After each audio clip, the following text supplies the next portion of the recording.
and it's not happy.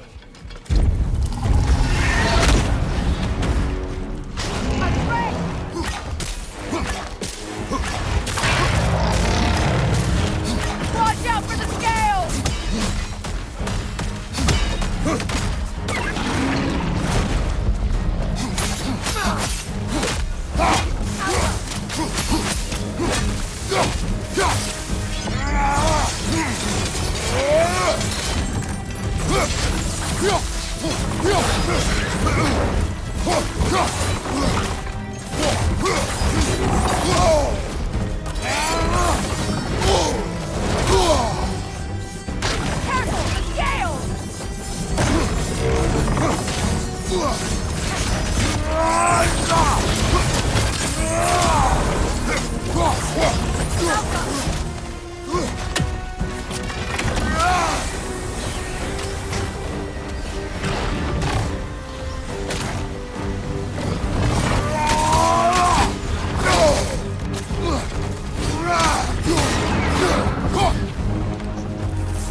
What on earth was a drake doing back there?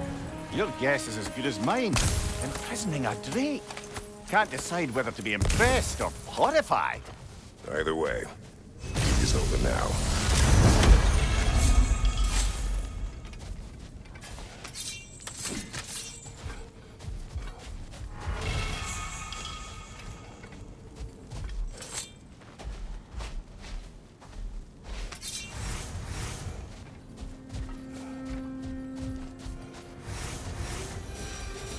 A token.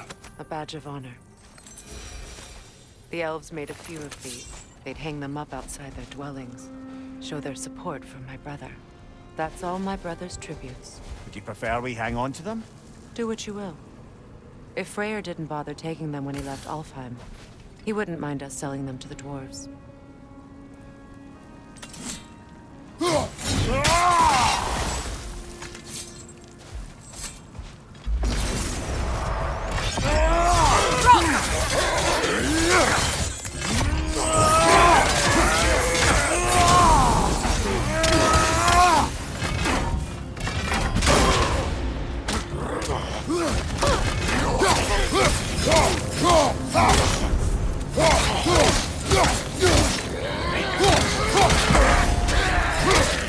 Coming back here!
Perhaps we can bring these two animals back to Vanaheim, or Midgard even.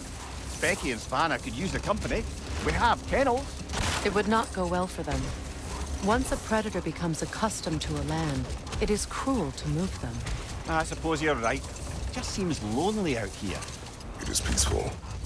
They have each other. It is enough.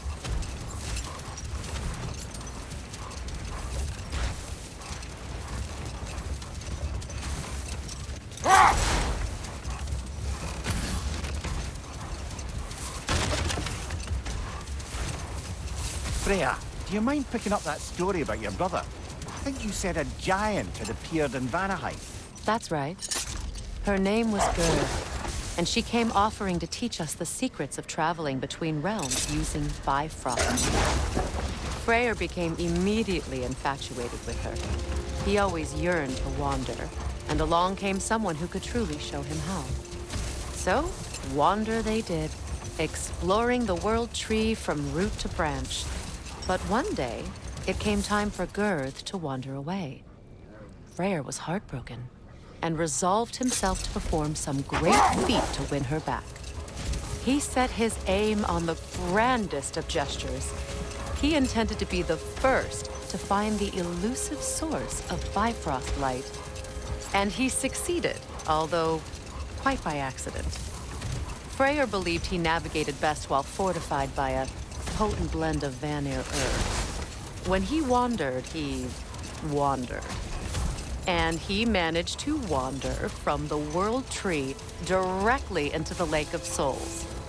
The elves have never seen anybody come out of the lake before, so it got some attention.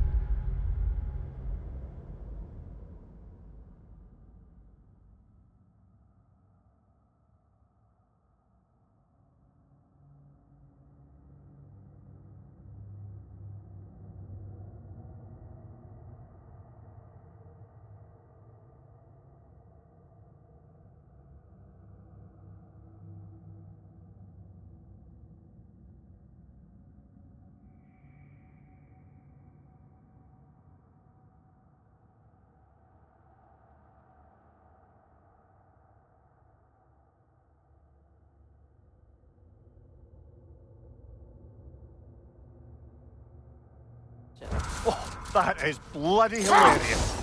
I don't know whether he worked his charms at that point or they just assumed him to be a great deity. But of course, he hadn't made this journey in search of responsibility, so he didn't stick around long. Still, the legend of his manifestation was passed along through the ages.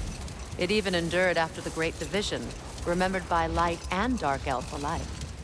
So when at last he returned, he was uniquely situated to gain the trust of both sides and help to create a truce. The problem was, both sides trusted only him. So the peace could only last as long as he stayed around to keep it. And with the long war dragging on without an end in sight, I suppose making any kind of peace was an irresistible notion for him, even if it meant having to rule.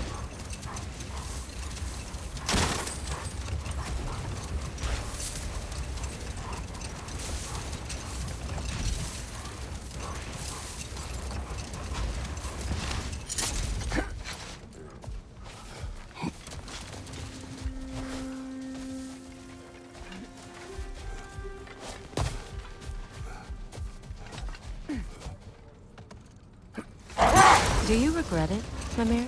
Most likely. What are we talking about in particular? Giving up your body?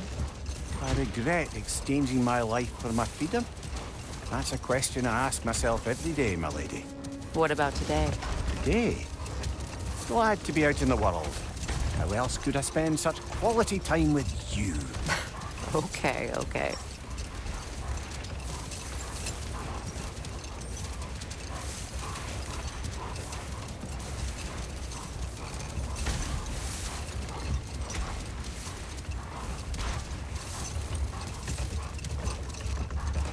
Freya, something your brother said.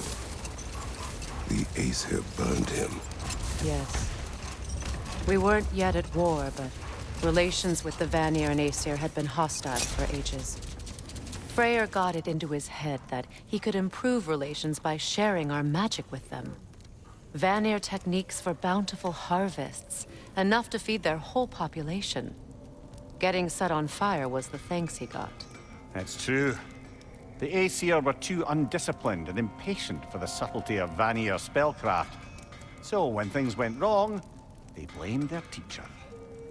So Freya was a guest when Odin burned him? Not exactly. Odin didn't mind locking Freya up. He saw the potential of the magic and wanted to know more than how to improve